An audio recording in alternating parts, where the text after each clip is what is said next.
Psalm 4, verse 8. I will both lay me down in peace and sleep, for thou, Lord, only maketh me dwell in safety.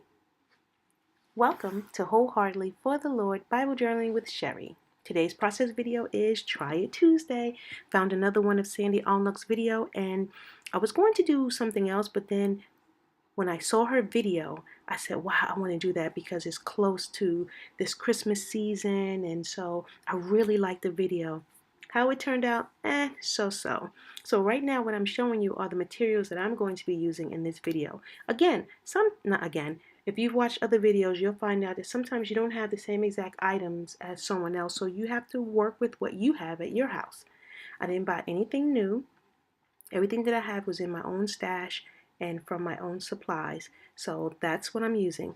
If you're new to this channel, welcome. And this is a channel for people who, well, we have some veterans that watch this channel who are really, really good Bible journalists, but also this is mainly for those who are intimidated with the Bible journaling process. And these are just many ways that I Bible journal. So Try It Tuesday is a day that I choose someone's YouTube video who's like more instructional, like Monica Power or someone like Scribbling Grace or Sandy Allnock. They make really good videos, and there are others too. I'll try those too, but those are the ones that I've been trying out the most. And I just want to show you that if I can Bible journal, you can too. And I'm learning this process. I love watercolors and those type of medium, so I'm trying to get better at it.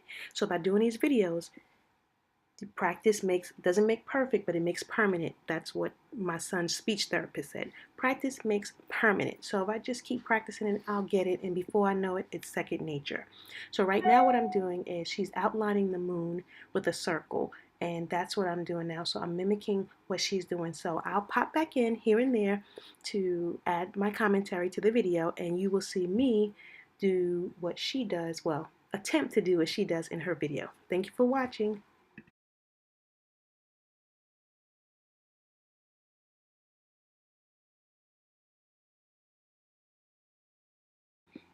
Okay, so right now we've drawn our circle for our moon. That's the outline for the moon. And right now she said to use several colors of blue. So I mixed and matched some dark blue, some royal blue, even dapped in a little black uh, to try to get the blue on the page. Initially on her page, she said that she wanted to go more of a lighter color blue, but then as she put on the darker blue, she saw how much nicer it was. And so she's continuing with adding layers of blue. So that's what I'm doing right now, adding layers of blue. And I had to run and get a piece of paper because it started pooling onto the other page, and I didn't want to mess up the other page that I had done before. So right now, again, we are adding the blue to the page, and that's basically it. And you're just going to see me dip and dab as she is. She's lighting around where the moon is.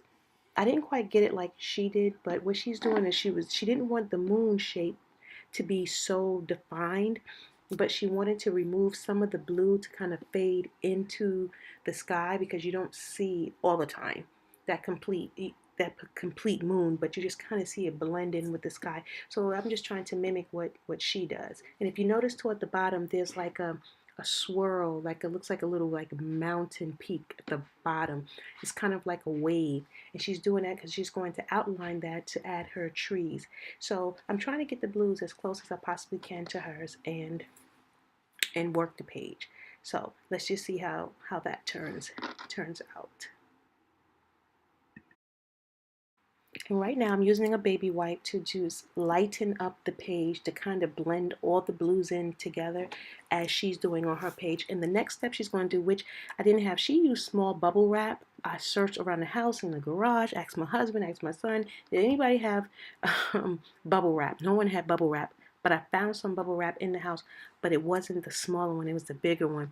And it really didn't work out. It didn't have those little ripples that she created on her page. So I had to improvise, and you'll see in the video that I keep adding water, I keep adding watercolors, but toward the end I add a little bit of purple, which gave it that contrast that I was looking for, that almost, not quite though, it almost mimicked hers. Like when you see her put the The technique is to keep the page really wet, and then you put down the bubble wrap on it, and when you lift it up, it gives it like a snowy effect. I don't know if you can see it on her page. You see kind of like a bluish, I'm going to find a way to zoom that in, but a bluish kind of edges, and it just looks like ripples. It looks textured.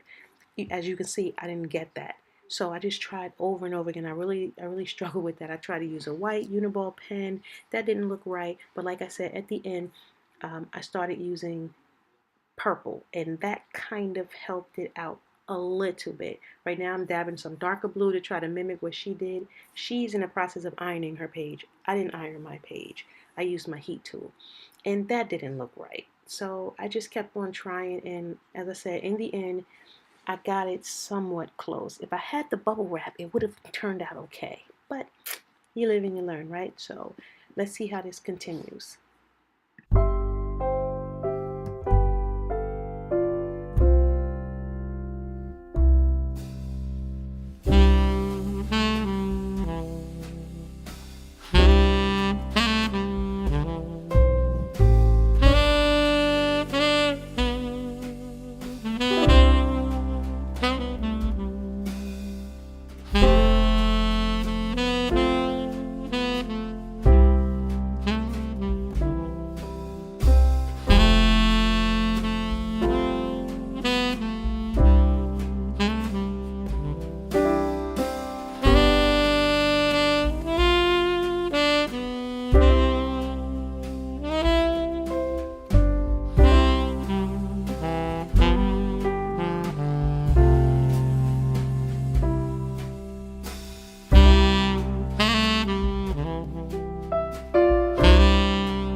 So after playing with the top of the page, I just left it. I tried to straighten and flatten it out, but it's okay. So right now what I'm doing is I'm going to follow her, and she's going to write, she wrote sleep in heavenly peace. I don't have great script. I don't know calligraphy. I don't even know faux calligraphy. I just know how to copy. So what I'm doing is, as best I can, I'm writing sleep in heavenly peace like her. And right now, what she's about to do, you see, she grabbed another paintbrush, and she took like a dark green, and you see where I have like the wave at the bottom right above sleep. She's going to outline that with that dark color. So here I go again. I'm trying to work with that top. I cannot get it like hers. Like I said, and I used purple, and it helped a little bit. So I'm going to get my brush, and what I'm going to do is I'm going to use like a dark forest green with black and try to line it the way she lines hers. We made our waves a little different. I didn't follow the same exact wave that she had, but it's okay.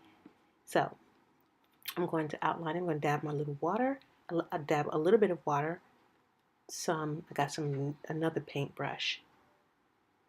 I got like a 50 pack of paintbrushes from Amazon for like $13. With nice sizes, and the brush tips are very firm. I really like the firmness of it. So I'm going to outline like she did. I think she's just trying to make like a distinction between the sky in the back and the forest trees that she's going to draw. Now, what she's doing right now, I thought was really cool. She made simple trees, and what she said to do is you just make a little peak at the top, and then you make a triangle. I made mine a little too big. Hers was thinner and smaller, but that's okay. And you just make little brushes on the edge of it to make it look like pine trees. All you have to do is just like little swoops, just bring the brush out a little bit and, color the inside. And it really, really helped. I wish I wouldn't have made it so thick at the bottom because hers is thinner and hers kind of cascade in size off the page in order and it goes down. But again, I'm learning, so it was a great experience. So I make my peak and then I just brush out the sides. You see that? Just little light strokes. Little light strokes. And what I did with the second tree was what she did, kind of let it run into the first tree.